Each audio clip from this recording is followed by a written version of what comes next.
Hello, I'm Nick Offerman, white male translator for Gaslit Nation. To sum up this week's episode, kleptocracy anywhere is kleptocracy everywhere, and this is a transnational crime syndicate masquerading as a government. Thanks for listening.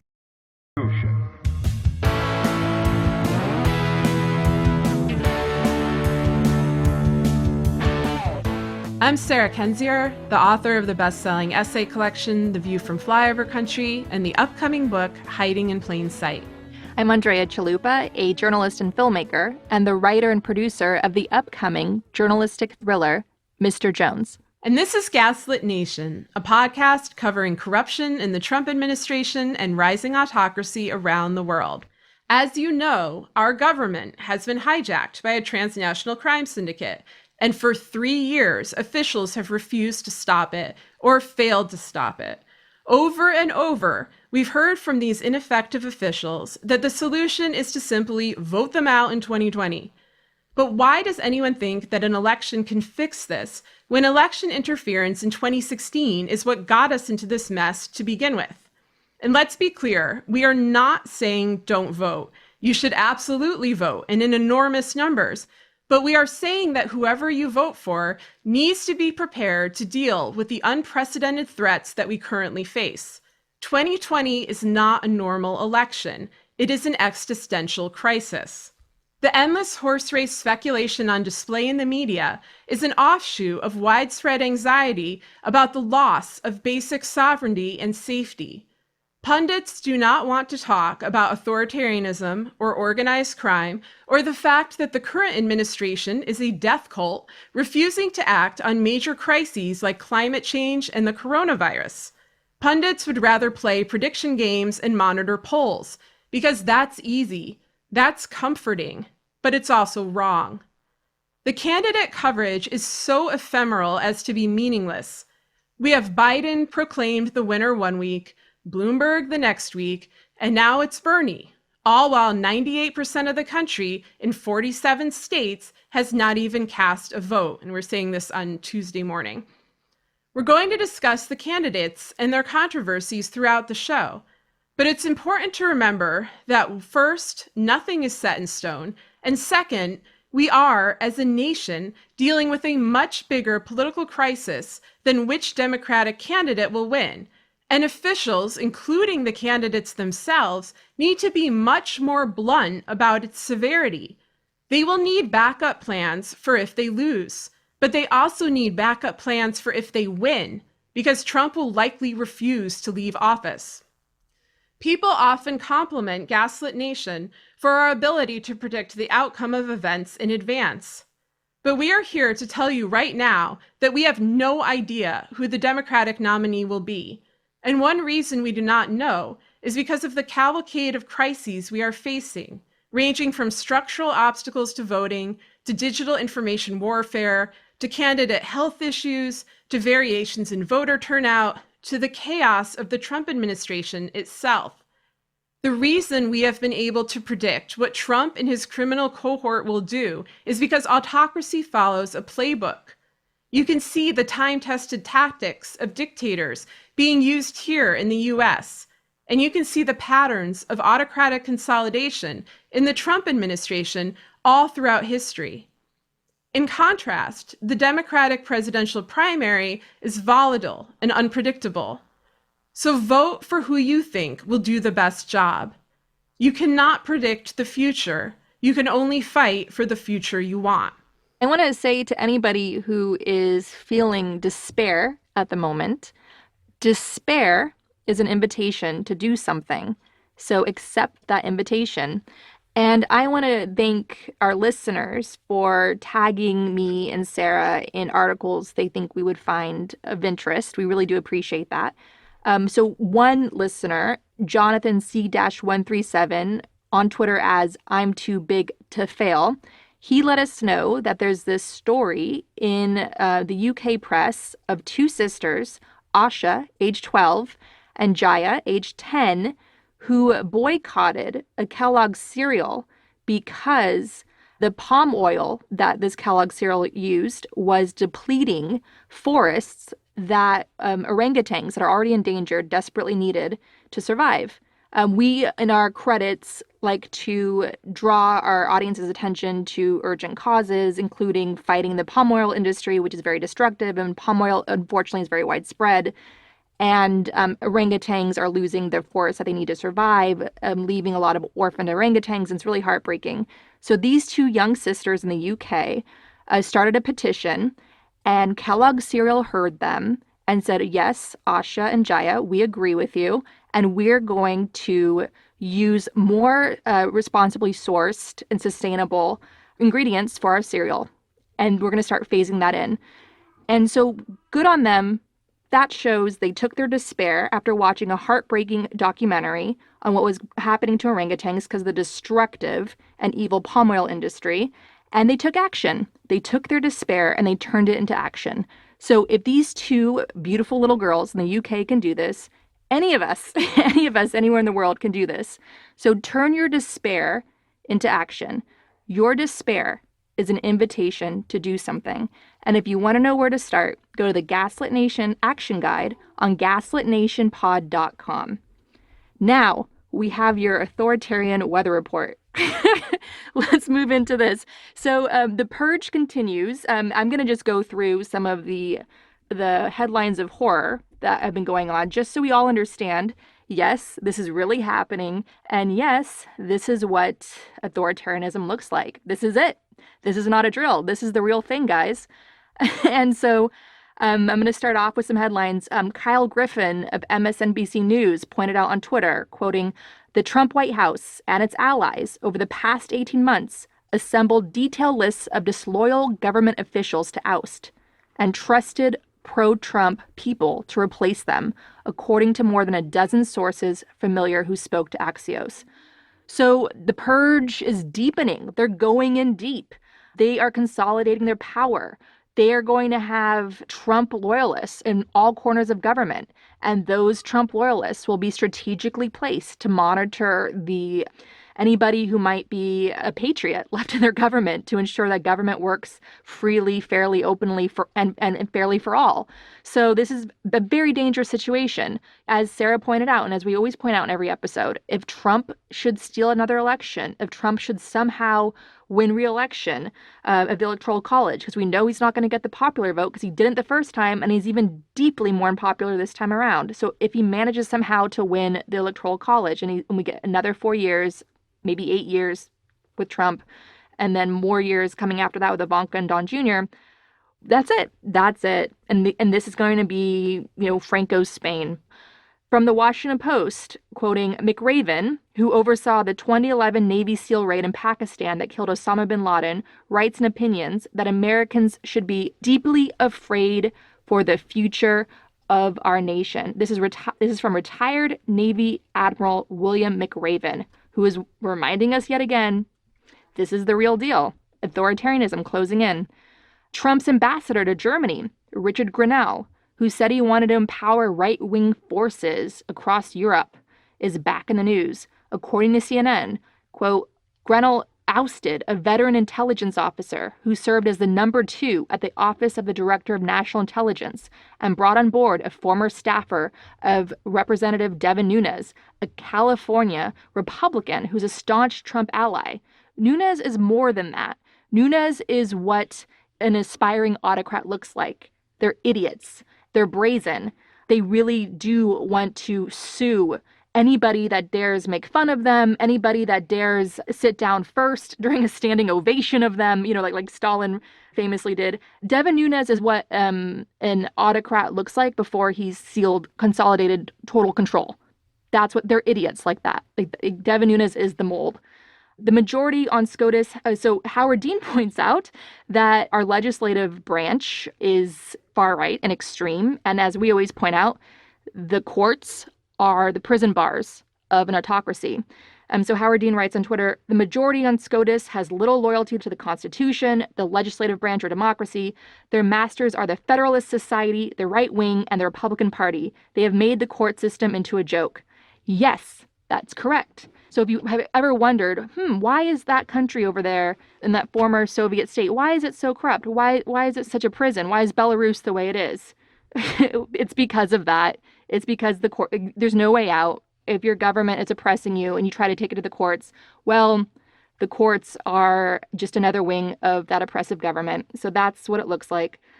Adam Serwer in The Atlantic sums this all up, pointing out the obvious. Trump has interpreted his acquittal by the Republican-controlled Senate as a writ of absolute power, and the only way to stop him is an election he is determined to keep from being free or fair.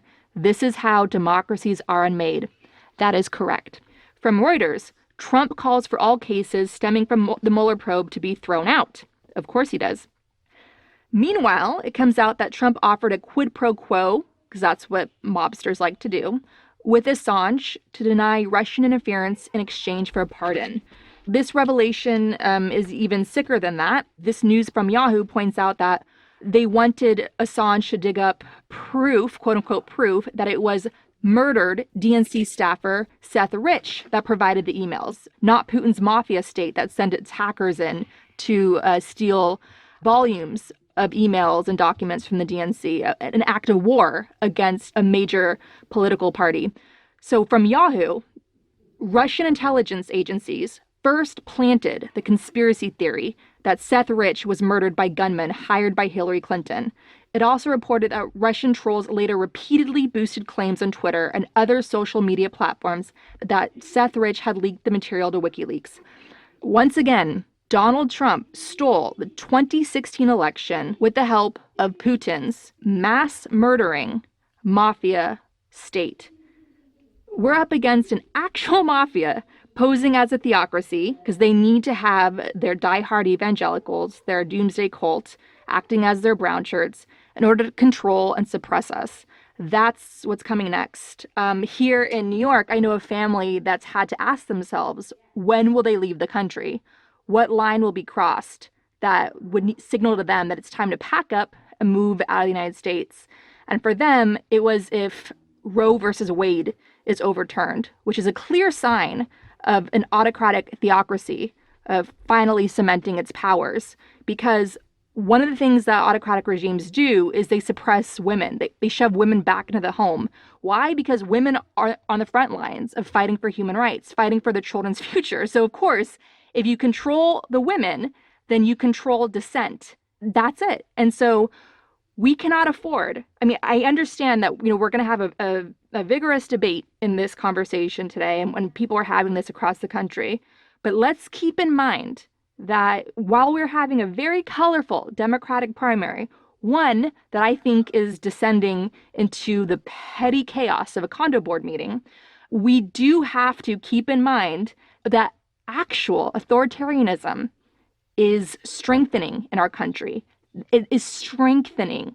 The coup is nearly complete. And if they steal the Electoral College again, it's going to take a generation of great sacrifice to undo that. Yeah, absolutely. And, as we've noted many times on this show before, one of the things that distinguishes our present moment from prior eras of autocracy is the ticking clock, is climate change, is that kind of level of crisis where, of course, people have faced similar challenges in the past. They've faced despotism, they faced corruption, they faced tyranny, and people have overcome, including in our own country where you have selective, race-based, authoritarian, state-sanctioned brutality practiced on, our own American citizens, on Black Americans, genocide of Native Americans, anti-immigration laws. It's not like, all of this is brand new and was ushered in with the Trump era, but the level of consolidation, the brazenness, the disregard for the Constitution, that I think is unprecedented. And then on top of it, we don't have all the time in the world to solve it because we're facing other humanitarian crises currently. And even as I say this, we're facing possibly a pandemic because they just have to add an extra thing to make sure that we're living every Stephen King and John le Carré and Tom Clancy novel simultaneously. But, we have a government that this morning is apparently having classified briefings about a fatal pandemic that allegedly kills about 2% of everyone who has it, that they're not testing people for, that they're not bringing about a cure. I mean, all of this is new. The apocalyptic mindset of the government is new. The fact that we have people like Mike Pompeo, who structures policy around the rapture, overruling the CDC, is new. And everything you just listed, of course, these long ongoing purges. Like I remember, to give some inside info here for our listeners of how this show operates, we were going down the list of topics, what are we going to talk about this week? And, you text me, well, we got to talk about the purge. And I'm like, which purge? Because there have been so many purges. Like these agencies have been purged continuously from the moment that Trump took office. And he took office announcing, along with Steve Bannon, that his goal was to purge these agencies and have them overseen by people whose intent is to destroy them. So you get people like Betsy DeVos, who does not believe in public education, being in charge of the Department of Education. You get Ben Carson, who does not believe in public housing, being in charge of housing, and so on and so on. And now we are in 3 years later. Finally, people seem to have accepted what we were pointing out 3 years ago, even though honestly, we were not that brilliant. And everything we pointed out was like incredibly obvious because they told you that they were doing it and then they did it. So there's really like a problem of delusion, of savior syndrome, of a belief of, this can't really be happening. I think people have finally accepted it's really happening. But very few seem to have the courage and the will and the momentum to change it and to move forward, which is one of the reasons that I am grateful for Elizabeth Warren and her big binder full of plans. I mean, I know you've been reading those very closely. Do you want to go into some of them and, how they relate to all the things we were just discussing? Yeah. And so we just want to say, if Elizabeth Warren were not running for president, if Elizabeth Warren being Elizabeth Warren, she'd probably come out with these plans anyway, whether or not she was running, because that's who she is. And she's a professor, she's a wonk, she gets into the details on these urgent issues. So let's just say Elizabeth Warren, the expert on confronting inequalities in America and confronting issues that threaten vulnerable populations. Elizabeth Warren being an expert and having a long career devoted to writing and talking about those issues and fighting for them in public service, she just happened to come out with a long list of plans.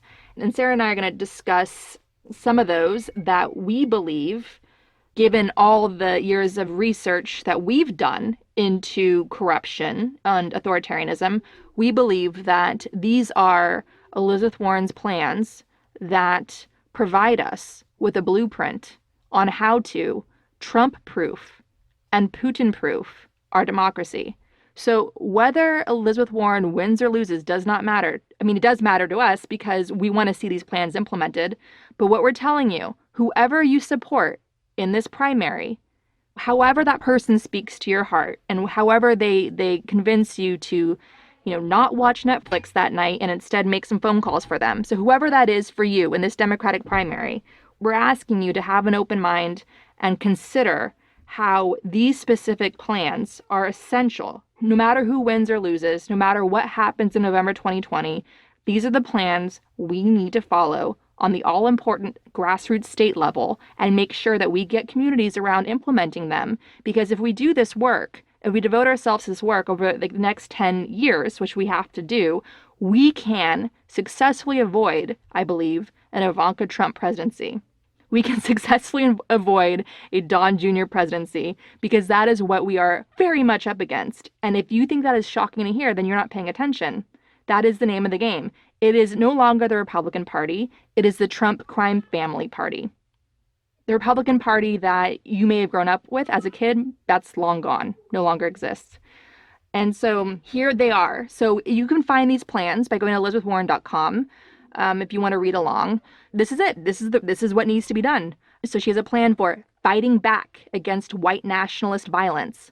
Why does that matter? Why is that important? Who the hell has been funding white nationalist groups for years now and helping bring them together? The Kremlin. The Kremlin. Why? Because white nationalist violence is their brown shirts. It's their blunt force instruments. They're used as intimidation tactics. They're used to create instability. They're used to prop up far-right candidates to further divide the EU and the rest of the Western alliance. White nationalists are the blunt force instruments. And we have this homegrown white nationalist terrorism here in the US. And Trump is their savior. Whether they directly support Trump or not, some of these white mass shooters have cited that maybe they're not in total favor of Trump, but they respect that he's one of them and what he stands for. The red MAGA hat is the new KKK hood. And Trump and Putin are aligned because they're both white nationalist heroes. And Elizabeth Warren has a plan for how to confront that. And even the FBI says that white terrorism is one of the greatest threats facing the world today. So number 2, fighting digital disinformation. That is an easy one. The Kremlin used every single social media platform available to divide and conquer Trump's opposition and to drive out authoritarian-leaning voters, okay? Number 3, fight global financial corruption. Obviously, what did Manafort get arrested for? All that money laundering. That's how the mafia in the 21st century works. Robert Mueller, as FBI director in 2013, gave a speech about it, that the mafia, namely the Russian mafia in the 21st century, it's all about fancy accounting firms and fancy law firms that hide money around the world. That's how corruption flourishes. Number 4, strengthening our democracy. So she writes here, Elizabeth Warren writes, under my plan, federal elections will get state-of-the-art federal machines, federal ballots, and federal security. The federal government will replace insecure and outdated systems with hand-marked, voter-verified, paper ballot machines. Again, our elections were hacked. All 50 states were targeted by the Kremlin. We do not know how successful they were because the federal government has been very reluctant to tell us. And information has come out slowly and painfully. Reality Winner is serving 5 years in prison because she dared to warn the American public about how successful Kremlin hacking of our election systems were. So Elizabeth Warren has a plan on how to secure our elections. Number 5, getting big money out of politics. Russian oligarchs were funneling money to the GOP, not just Trump, the GOP. Number 6, 100% clean energy for America. Again, if you want to take on tyrants like Putin, you got to put gas station dictatorships out of business. Number 7, get rid of the Electoral College. Yes, please, it is a monument to slavery. Manafort, according to the Mueller report, was targeting key states in the Electoral College, states that went against the polls and surprised everyone by swinging to Trump in the final hour. And those states triggered a big recount of the vote in 2016, okay? So we should not be a prisoner to Electoral College anymore. And Elizabeth Warren has a plan for how to get rid of it. Number 8, end Washington corruption. Now, this is a shocking plan. It's shocking in the sense that when you read it, and Elizabeth Warren in her plan names names, and it is stunning what this hedonistic cesspool of corruption looks like. Federal judges being wined and dined by all these big far-right special interest groups. It's like a Las Vegas of corruption right now. You can read about that, what the Bellagio of Washington, D.C. looks like, what the Caesar's Palace of Washington, D.C. looks like for billionaires and the far-right groups that prop up their interests. You could read all about that in Elizabeth Warren's plan, which is so damning that you will sit there and stare at the wall for 30 minutes because you had no idea just how corrupt it actually was until you look through Elizabeth Warren's microscope. Number 9, how we can break up big tech. So I'm going to read directly from Elizabeth Warren's plan, and it's important to break up big tech because Mark Zuckerberg has come out on record to say essentially that he doesn't care about democracy. He doesn't care that misinformation is deliberately being spread across Facebook, one of the most dominant social media giants today. He doesn't care that that's hacking minds and leading to horrible real-world results of, corrupt politicians getting elected. Mark Zuckerberg does not care about democracy, okay? So how do you hold him accountable to stop selling out our democracy for his own wealth? It's very simple. You break up big tech. And there's other reasons to do that, as Elizabeth Warren explains in this plan. And I'm going to read from it directly because it's really interesting. In the 1990s, Microsoft, the tech giant of its time, was trying to parlay its dominance in computer operating systems into dominance in the new area of web browsing. The federal government sued Microsoft for violating anti-monopoly laws and eventually reached a settlement. The government's antitrust case against Microsoft helped clear a path for internet companies like Google and Facebook to emerge. The story demonstrates why promoting competition is so important. It allows new, groundbreaking companies to grow and thrive, which pushes everyone in the marketplace to offer better products and services. Aren't we all glad now that we have the option of using Google instead of being stuck with Bing? Today's big tech companies have too much power over our economy, our society, and our democracy. They've bulldozed competition, used our private information for profit, and tilted the playing field against everyone else. And in the process, they have hurt small businesses and stifled innovation.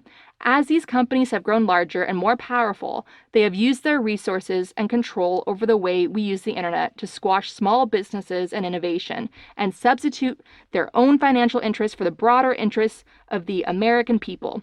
To restore the balance of power in our democracy, to promote competition, and to ensure that the next generation of technology innovation is as vibrant as the last, it's time to break up our biggest tech companies. And we must ensure that Russia or any other foreign power can't use Facebook or any other form of social media to influence our elections. My God, the common sense is blinding me. It's just a blazing light of common sense. Number 10. A great public school education for every student. And she has a big plan on how to achieve that. Why is that important? Because we need to raise critical thinkers. When you are up against a technology advancing in such a way that deep fakes are already being used in elections, as one story came out in an Indian election, when you have deep fakes, the era of deep fakes coming in, where somebody can make a video of me and Sarah looking as though we're doing something and we're actually not, but it looks so authentic, you could believe it. That's what we're up against. That's coming next. That's the next wave of all this. The era of deep fakes is going to make the era of bots on Twitter seem quaint. So the way to combat that is that we need a generation of critical thinkers, and you need to raise those by strengthening public schools for every single child in this country. Number 11, affordable higher education for all. 1,000,000,000%, yes. This is needed for the same reason. We need critical thinkers. We need people to develop their minds. Talking to a very wealthy businessman in the heart of Copenhagen, he was telling me that it is in his own best interest to pay his taxes because his money is going to afford social services for the citizens of Denmark, and he considers the minds of the citizens of Denmark as a natural resource that must be exploited. The minds of the citizens must be developed because the minds of a country are its natural resources. That's the investment that we're making. And the entire cost of Warren's college debt cancellation plan, canceling more than 95% of the nearly 45 million Americans with student loan debt and providing universal free college, that's all covered by her, what she's calling her ultra millionaire tax, which is a 2% annual tax on the 75,000 families with 50 million or more in wealth. Let me tell you something. If I have $50 million, I have $50 million in total assets. I have that much money. Imagine that. I would be so happy to pay a 2% annual tax on that fortune if it meant that everybody could be debt-free from their college and kids could have strong, secure public schools, and I could live in security knowing that my democracy was strong and functioning and that my fellow citizens weren't burdened and going bankrupt with medical bills, with college debt, with other things that really put them into stress and working incredibly long hours and juggling jobs which took up their time and prevented them from being active, engaged citizens. See, that is the doomsday hamster wheel that Americans are on, where you have to choose between working so you can pay for childcare, so you can put food on your table, so you can save for retirement, so you can put aside money for the college fund, and taking some time off so you can stay engaged as a citizen and pay attention to what's going on and knock on doors and make phone calls and show up at your local Congress office and so forth so you can fight for the democracy that will help protect you and your children's future. But when you're burdened with bills, when you're burdened with debt, it's very difficult for you to be an engaged and active citizen. And so all of these plans, not only Putin-Proof our democracy, as we've just explained, but they also provide security for all Americans, making it a fairer, freer country so all of us can stay engaged citizens. And by doing so, then we Trump-proof our democracy. We're all in better shape. And we're going to be seeing through all of the gaslighting of Ivanka Trump coming out on a convention floor and sounding like a Democrat when she's truly not. She's just Elena Ceausescu in heels.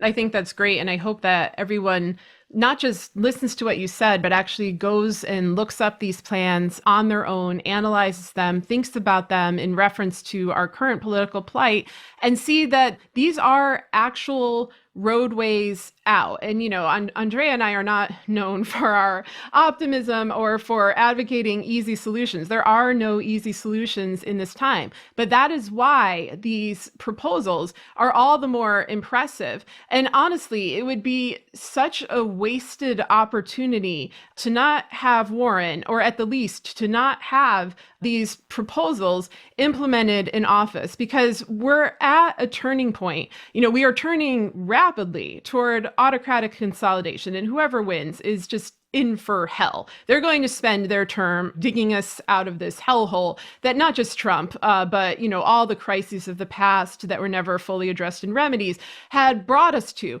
But there is the potential to turn us around. And I think, the majority of the candidates genuinely want that. But originally, going into this election, I thought basically the best we would get is like Trump versus not Trump. And of course, you vote for not Trump. You vote against the existential apocalyptic threat.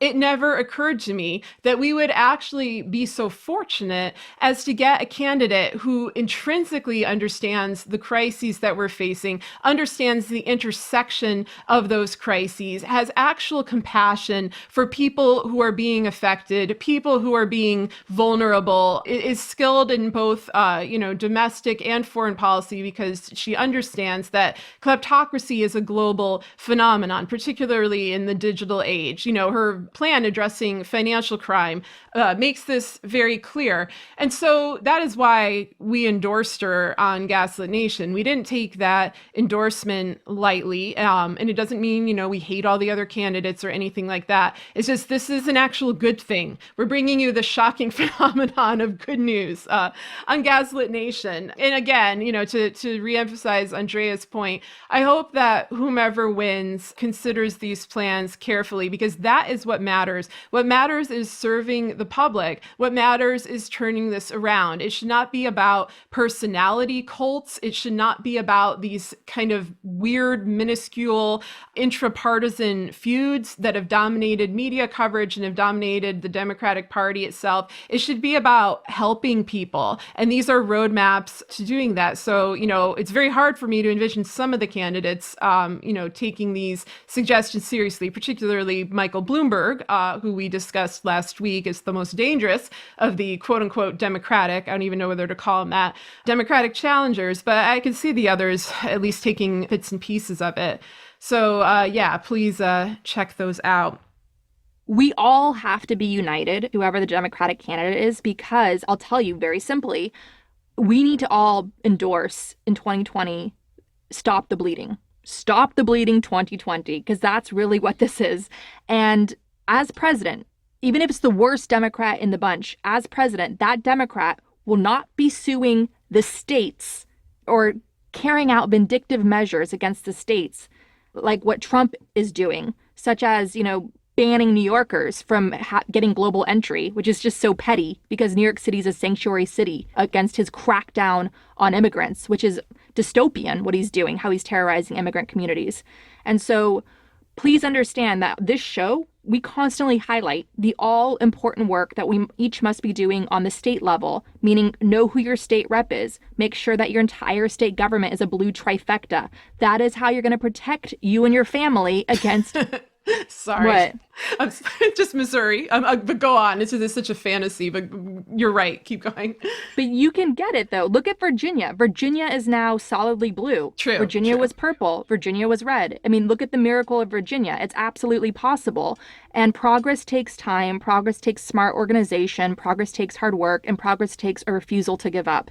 And so no matter where you live, Missouri, Kansas, you have to keep the faith, find your community of fellow weirdos and follow smart organization and plan.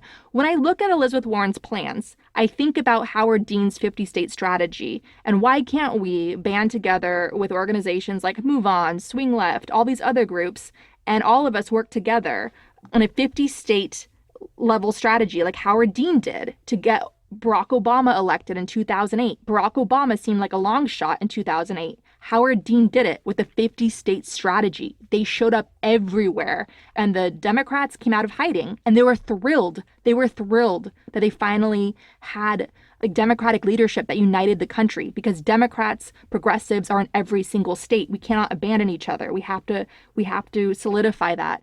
And so I would love to see a Howard Dean-style 50-state strategy of all these communities in every single state working together to pass Elizabeth Warren's plans to Trump-proof and Putin-proof our democracy. And I believe that it can be done.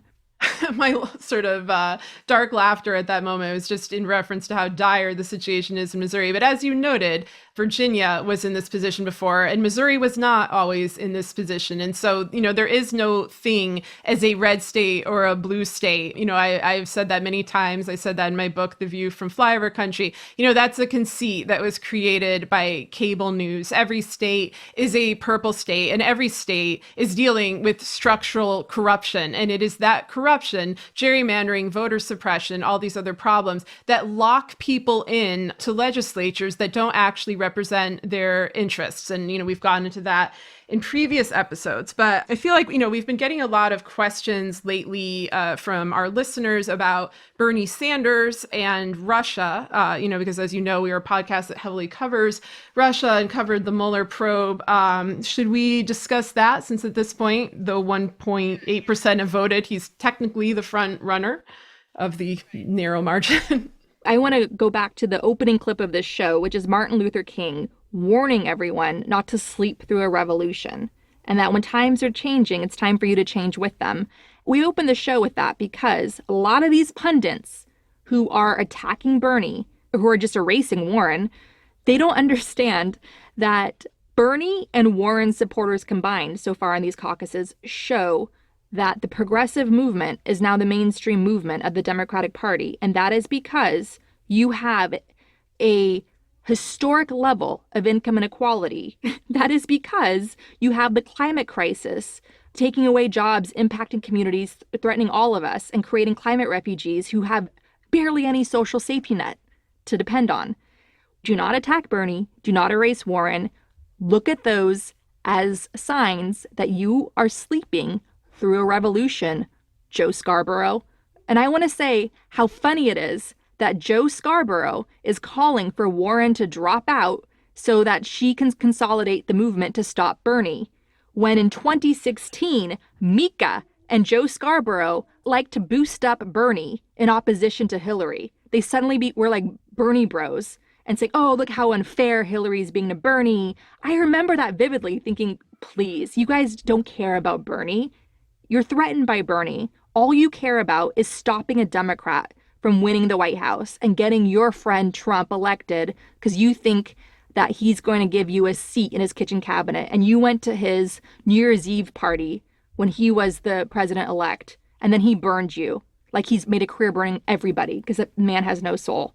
So stop pundits sounding so out of touch and pay attention to how Americans, the so-called real Americans you claim to be the voice of, how painfully they are hurting now and how scared they are. That is where the progressive movement is coming from. And I can tell you, as somebody that cares deeply about the democracy and anti-corruption movement in Ukraine and the human rights movement in Russia and so forth, if I had any concern, and we've talked about concerns we've had about Bernie, like why the hell isn't he aggressively supporting the Magnitsky Act? The Magnitsky Act confronts corruption. And as we always say, kleptocracy anywhere is kleptocracy everywhere. Why is Bernie in 2017 saying that NATO should let Russia in when Putin's mafia state is a terrorist regime that absolutely cannot be trusted? They are insidious and undermining and aggressive, and they will always outsmart you because they are determined criminals. And so, yeah, there are some red flags in terms of Bernie's totally unrealistic and naive and ill-informed olive branch to Putin's mafia state. I think that's ill-advised. But I do take him at his word when it comes to his robust plan on how to fight the climate crisis. And if Bernie Sanders, as president, carries through on the promises to protect our environment and to confront the climate crisis, then guess what? That's bad news for Putin. So I think whoever we elect in 2020 that is not Trump, whether it's the worst case scenario or the best case scenario, that person is going to stop the immense bleeding that is happening now.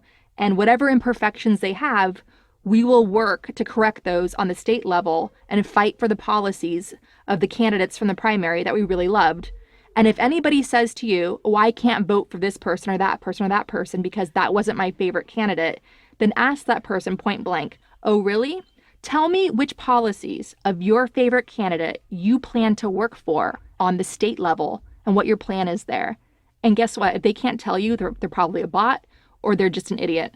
So all of us have to get realistic now because this is not a drill. To get back to the Russia issue with Bernie, you brought up some of our main concerns from before, his votes on Magnitsky, his votes against sanctions on Russia. There's been smoke, but not really fire when it comes to Bernie and the Kremlin. However, of course, we have yet another election where there is Kremlin influence in the election. That's what happens when the Kremlin installs a asset who is also linked to a mafia syndicate, meaning Trump, in the White House. When people debate who is the preferred candidate of the Kremlin, it's Trump. Like, this is not a question. Of course they want Trump in. He has an entire cabal of Kremlin-friendly actors who he's already installed in positions in the Treasury, in the State Department. He has actors like Giuliani running free. He has packed the courts to carry out policies that benefit the Kremlin. Like, they don't want to throw all of that away and put in Bernie Sanders. Like, that, the idea of that is absolutely ludicrous to me. Then the question becomes, do they want Bernie to be the Democratic candidate or do they want chaos? And first of all, the second part of that, they always want chaos. Chaos is just a guarantee. Chaos is coming with the territory, not just of having Trump in power, but also having all of these failed institutions that have honestly put us in chaos for the last 20 years. So yes, of course they want chaos. The weaker we are as a country, the better it is for the Kremlin. Now, do they want Bernie to become the nominee so that he will lose to Trump? Now, first of all, you've got all these other things going on where Trump can potentially rig the election. You have domestic voter suppression with, disenfranchising Democratic voters. You have unsecure machines, which Elizabeth Warren has a plan to fix. The potential that machines can be hacked. You have Trump simply refusing to concede, or other Republicans refusing to concede, and courts which are rigged with judges who will honor the complete annihilation of democracy. So you've got all sorts of stuff going on. However, if I was Russia, an easier plan, I think, would not necessarily be to have Bernie become the nominee and everyone freak out about socialism. I think that the mainstream media and cable news is definitely freaking out about it, but I'm not sure that really factors as much into the general population who are freaking out about things like, how do I feed my family? But I think what they're looking for is a third-party candidate. My big worry about this race is that either Bernie or Bloomberg will run as a third-party candidate. I think that if Bernie were to do this, I think it would be because Bloomberg is the nominee. And that's a very dangerous situation because, as we've discussed, Bloomberg is a dangerous candidate who's essentially a Republican, a racist, who has many similarities to Trump. I think that that is the desired outcome of the Kremlin, which is why it's very, very important that no matter what you do in this primary, do not vote for Michael Bloomberg, because that's the actual road, I think, to a disaster. And to just get into the news briefly of what happened this week, we have this ongoing, very ferocious, very vicious debate, especially on Twitter about, is Bernie a Kremlin asset? Is the Kremlin interfering and helping his campaign? but we don't know the details. This is what the Washington Post says. It says U.S. officials have told Senator Bernie Sanders that Russia is attempting to help his presidential campaign as part of an effort to interfere with the Democratic contest, according to people familiar with the matter. President Trump and lawmakers in Capitol Hill have also been informed about the Russian assistance to the Vermont senator, those people said, speaking on the condition of anonymity to discuss sensitive intelligence. It's not clear what form that Russian assistance has taken. U.S. prosecutors found a Russian effort in 2016 used social media to boost Sanders' campaign against Hillary Clinton, part of a broader effort to hurt Clinton, sow dissension in the American electorate, and ultimately help elect Donald Trump. And then we have Sanders saying, I don't care, frankly, who Putin wants to be president. My message to Putin is clear. Stay out of American elections. And as president, I will make sure that you do. That's the right response. It's good that he said that. That's what every candidate should say. I mean, I would honestly like him to elaborate. I would like him to say what he would do if he won, how he would stand up against Putin. I would like him to explain his previous votes. I would like him to explain hiring Tad Devine, who is linked not just to the Kremlin, but to Paul Manafort in 2016. There are questions, and the best thing is for Sanders to simply answer them. But what's concerning me here is we know that there is Russian interference all throughout this election. We know that it is real, and we also know that it can be used as a propaganda tool to delegitimize different candidates. We have no idea in what way the Kremlin is helping or trying to help Sanders. They won't tell us. It was a classified briefing. That's why Sanders didn't come forward. That's what his campaign says. They weren't allowed to speak out about it. Then the Washington Post says it a month later. It could be something like propaganda. It could be bots. It could be troll farms, which we know is happening. It could also be something much more serious, like putting dirty money in the campaign, perhaps without his knowledge. Like, there are so many things that could be happening, changing votes. And so I'm just most frustrated that Congress and the intelligence community is once again not alerting the American public to the broader threat of Russian interference in our election, like irrespective of the candidate, whether it's Bernie or someone else. We need to know what is happening to our elections. What are they doing to make sure that these elections retain integrity? What are they doing to protect us, to make it different this time around than it was in 2016? That's where my frustration on this whole issue lies. Let's all remind ourselves that even if you can't stand to vote for Bernie in the general election, or Elizabeth Warren, or Mayor Pete, or anybody who gets in, even if you cannot stand to vote for that person anyway to stop the bleeding. Why? Because in 2008, when we elected Barack Obama, Americans, Democrats, treated that as some Hollywood happy ending, and we all went home and we stopped paying attention. And over the course of Obama's 2 terms, Karl Rove engineered a takeover of state governments, turning so many state governments red across the board, creating red trifecta after red trifecta, that the Republican Party came so close to calling a constitutional convention to edit our Constitution. And it wasn't until the wake-up call of 2016, with the Republicans stealing the 2016 election under Donald Trump with the Kremlin's help, that local grassroots groups woke up and began launching all these efforts to take back state governments. And so far, we've been making major progress. And this is so critical because quality life issues, from education to voting rights and so forth, are determined on the state level.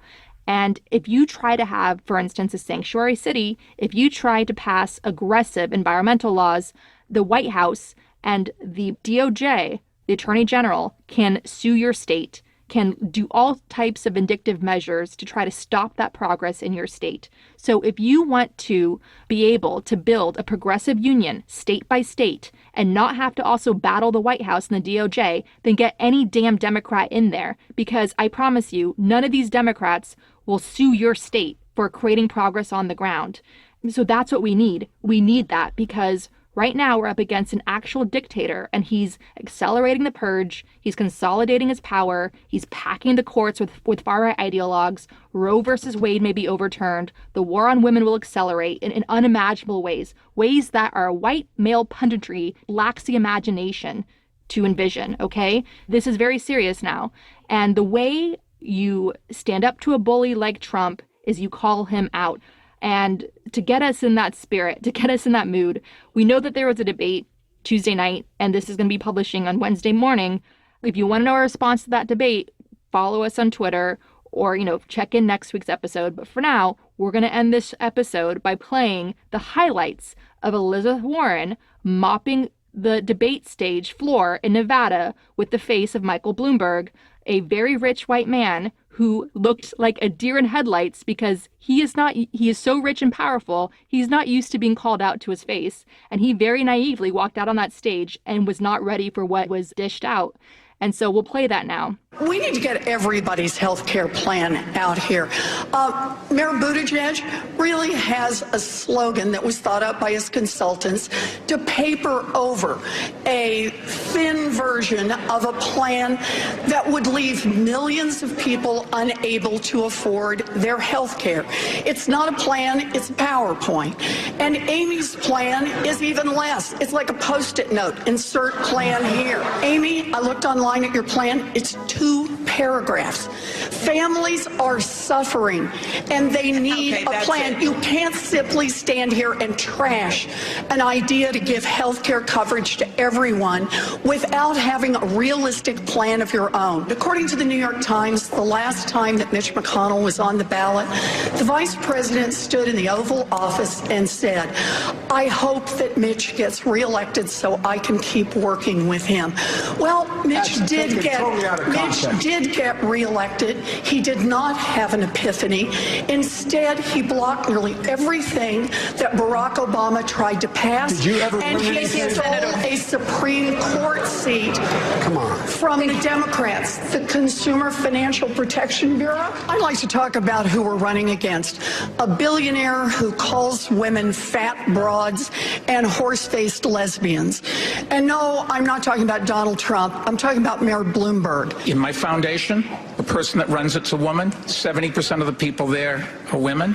In my company, lots and lots of women have big responsibilities. They get paid exactly the same as men. Senator Warren, you've been critical of Mayor Bloomberg on this issue. Yes, I have, and I hope you heard what his defense was. I've been nice to some women. We are not going to beat Donald Trump with a man who has who knows how many non-disclosure agreements and the drip, drip, drip of stories of women saying they have been harassed and discriminated against. That's not what we do as Democrats. A 2-cent wealth tax. It is a question of values. Do we want to invest in Mr. Bloomberg or do we want to invest in an entire generation of young women? Democrats want to beat Donald Trump, but they are worried. They are worried about gambling on a narrow vision that doesn't address the fears of millions of Americans across this country who see real problems and want real change. They are worried about gambling on a revolution that won't bring along a majority of this country. Amy and Joe's hearts are in the right place, but we can't be so eager to be liked by Mitch McConnell that we forget how to fight the Republicans. Mayor Buttigieg has been taking money from big donors and changing his positions. So it makes it unclear what it is he stands for other than his own. And next up, we have comedian Chrissy Chula here to basically provide a condensed version of what you just heard.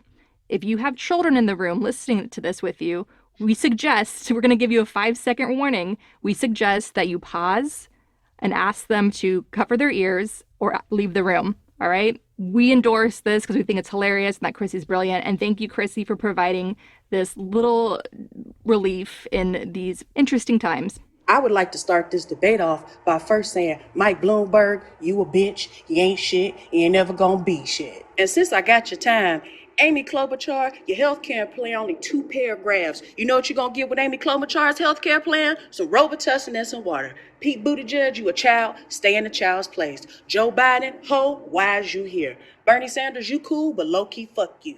Join me at ElizabethWarren.YouJustGotKnockedTheFuckOut.org. I bet y'all miss Kamala now. Lizzie out.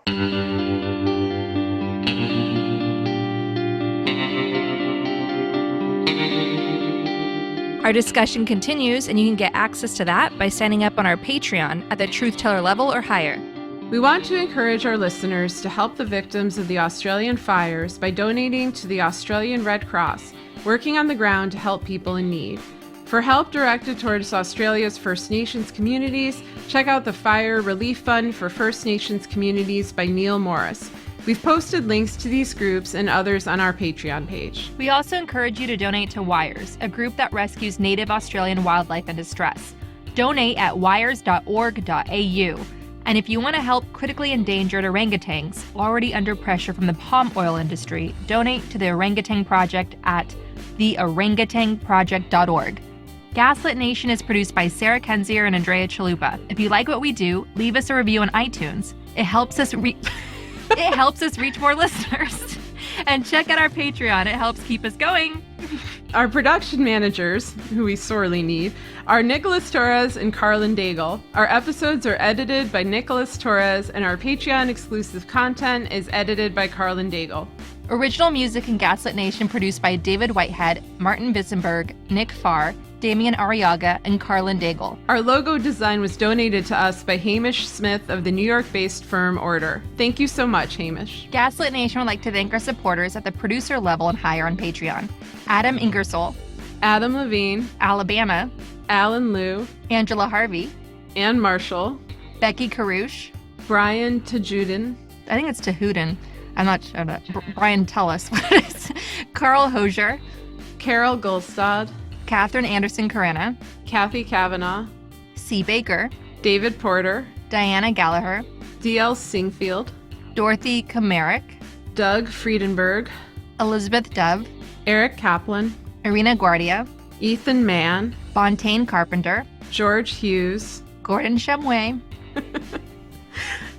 Gustav Halsby, James Tolley, Gerald Lombardo, Jason Benke, Jason Rita, Jeff Thompson, Jennifer Slavic, Jans Alstrup Rasmussen, Jill Newman, John Laughlin, John Ripley, Karen Crouch, Karen Humphreys, Kate Cotton, Katie Musuris, Kelly Ranson, Kevin M. Garnett, Kim Mellon, Christy Vitale, Lawrence Graham, Leo Chalupa, Lisa LaFlame, Lorraine W. Todd, Luke Stranad, Mandy Farapur, Marcus J. Trent, Margaret Moe, Margaret Romero, Matt Perez, Maureen Murphy, Michael Woodridge, Michelle Dash, Mike Tripico, Nicole Spear, Oliver Ash, Ray Alba, Rhonda White, Rich Craw, Robert Wegdinsky, Sonia Bogdanovic, Solomon Hikes, Tanya Chalupa, hi mom, Victoria Nordgren, Victoria Olson, Ren, Zachary Lemon. Zap Rousdower. Thank you all so much for your support. We could not make the show without you. Thank you.